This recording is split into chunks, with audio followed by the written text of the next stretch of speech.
And he said Kendrick Lamar surpassed you and Tupac as the most dominant rappers of the West Coast. What are your thoughts? He can't say that. He not from the West Coast. Mm. And that's no disrespect. That's just facts. Like, you can't say that because you're not from the West Coast. You would have to ask the West Coast. That's like me coming out here saying that Jay-Z ain't the king or whoop, whoop, whoop. Well, I don't know who run New York. This y'all's. But I do know when it comes to the West Coast, everybody riding with Kendrick, hands down. And it's been that way. So he is the king.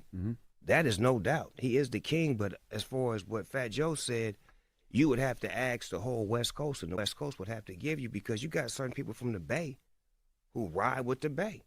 You understand what I'm saying? So it's like, we love what we love, but you can't say that if you're not from that. I couldn't come out here and say who's the king of New York when I don't live here and I don't have a personal opinion from the people who actually run New York. Yeah, saying surpassed, that's a strong It word. really is. Kendrick one of them ones, don't get me wrong, but, you know, y'all have stood the test of time. Even, you know, Pac is immortal. We're talking about 30 years Yeah. of being on top. Yeah. Not in the middle or down there. It ain't never been a time where I was down there. I've always been up there, even when my records wasn't hot.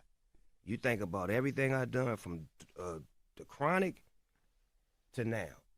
You can go to Dogfather and say, yeah, that wasn't all that, but Snoop still was doing other things. You can go to No Limit and say it wasn't all that, but it was other things happening other than music.